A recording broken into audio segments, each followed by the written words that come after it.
Hello, j'espère que vous allez bien. Bienvenue sur ma chaîne. Aujourd'hui, je vais vous faire un podcast sur ma vision de la magie, de la sorcellerie, comment j'envisage un peu les choses, ma façon de voir, tout simplement.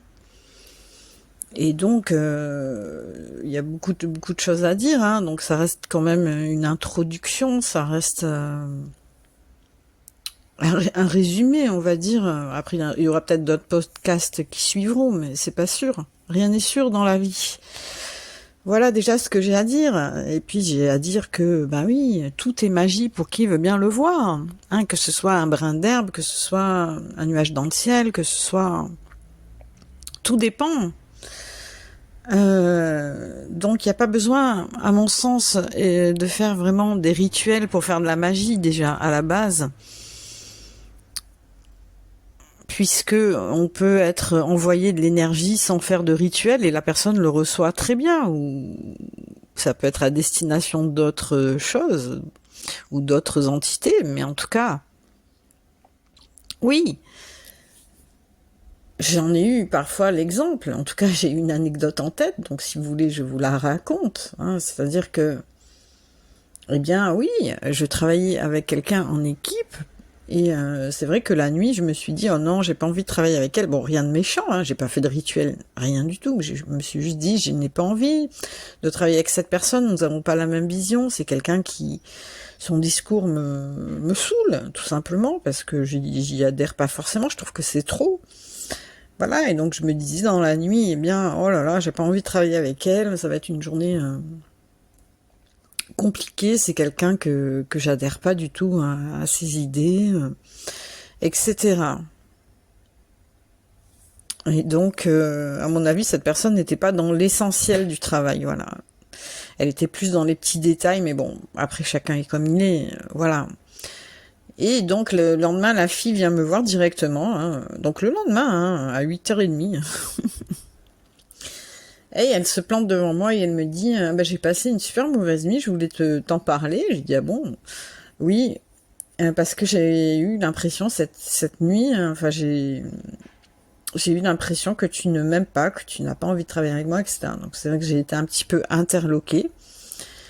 Et effectivement, je me suis dit, bien voilà, l'énergie qu'on envoie, parfois les pensées prennent des pensées forment, hein, aussi, on appelle ça des pensées, prennent une forme et arrivent directement à leur destinataire. Là, j'en ai eu vraiment une preuve concrète, en fait, hein. Donc, bah, je lui ai dit, bah oui, c'est vrai que j'apprécie pas de travailler avec toi, mais bon, voilà, ça s'arrête là. On n'a pas la même vision, ce qui est vrai. Mais c'est pas contre ta personne, c'est que, voilà, passer du temps avec elle et écouter, parce que c'était quelqu'un de supérieur, ses discours, voilà, ça, pour moi, c'était une perte de temps, tout simplement. Donc, tout ça pour vous dire que, eh bien oui, on peut faire de la magie sans rituel, on peut travailler avec des énergies sans forcément faire de rituel, hein. Rien qu'en s'imprégnant par exemple du soleil, en se mettant au soleil, en récupérant de l'énergie vitale, en récupérant certaines énergies qui sont dans l'air, c'est possible. Il n'y a pas besoin de faire... après, c'est aussi, à mon sens, un peu de folklore.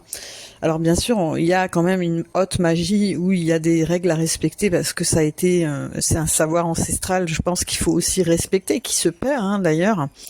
Et c'est pourquoi je trouve que c'est intéressant de faire cet apprentissage-là et aussi de savoir respecter quelques règles et de pas tout mélanger, hein. C'est comme tout.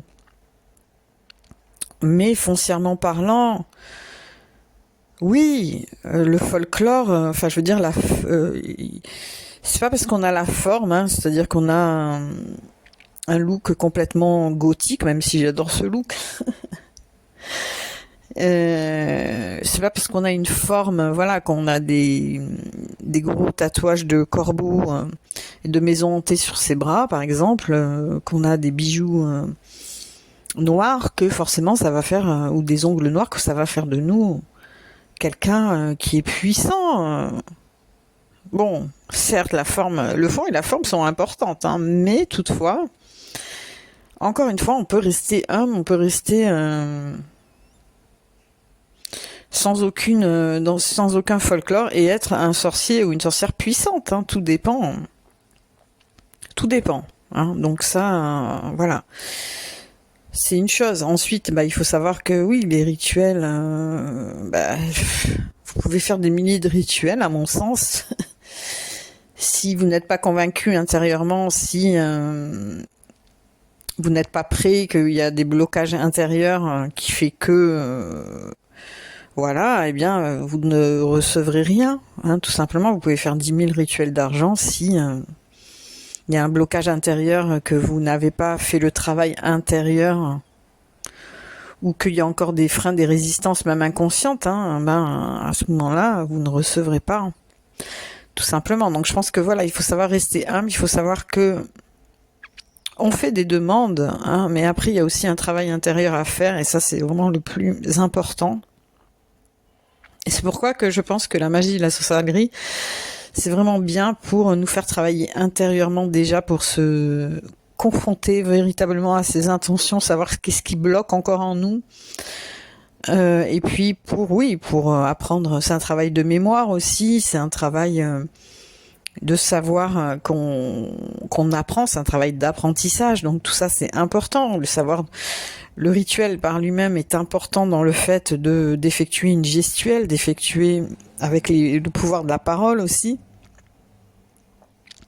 qui peut être puissant, qui est puissant tout simplement, et de par là, ça nous permet de nous affirmer dans nos intentions, de confirmer ou alors d'invalider ce que l'on a foncièrement à l'intérieur de nous. Hein, donc c'est vraiment un travail avec soi et soi-même déjà, avant de parler de magie sur les autres ou de contraindre quelqu'un. Moi, ça, j'y adhère pas du tout. C'est pas dans mon éthique, et chacun. Ça m'intéresse pas d'être aimé d'une personne si elle a pas envie, quoi. Vous voyez.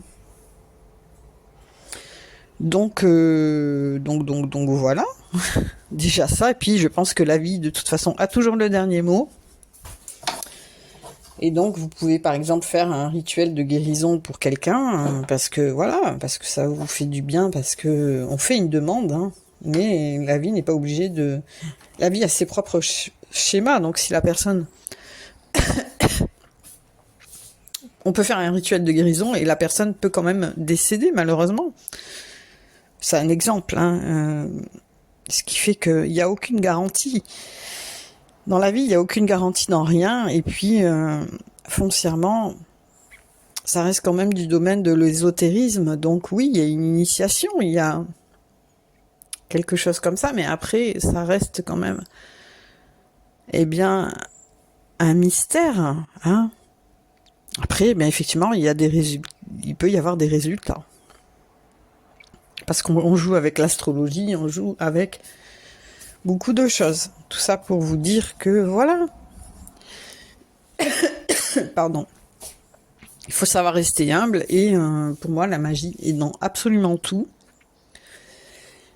Et donc, il suffit des fois d'ouvrir les yeux, c'est aussi un état d'esprit où on a envie de se reconnecter à la nature, où on a envie de se reconnecter aux éléments, parce que ça nous fait du bien d'observer un oiseau. Pour moi, c'est un acte magique.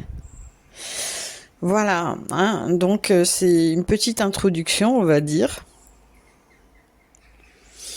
où pour moi la magie doit rester simple, doit rester efficace aussi, hein, donc c'est pour ça que ça peut être aussi une aide précieuse, parce que ça peut aussi nous apporter une aide précieuse, dans le sens où on se confronte un petit peu avec soi-même, avec nos envies les plus profondes, avec ce qu'on a envie de mettre en place dans sa vie, ce qu'on a envie de voir partir, ce qu'on a envie de voir arriver. Le travail des savoirs, reprendre un pouvoir oublié, hein, par exemple, et puis faire ce qui est juste pour nous, tout simplement. Voilà. Donc je pense que oui, ça peut nous être une aide précieuse pour s'affirmer, pour briller, pour Oui, pour reprendre une aide précieuse. Donc je pense que pour reprendre un pouvoir, pardon. Voilà, hein, de ce que a enseigné de ce que ont vécu aussi les ancêtres, qu'ils ont laissé comme patrimoine, etc. Écoutez, je vais m'arrêter là pour aujourd'hui. Ça fait déjà 10 minutes, donc je vous souhaite une très belle journée. Je vous dis à bientôt. Bisous, ciao, ciao.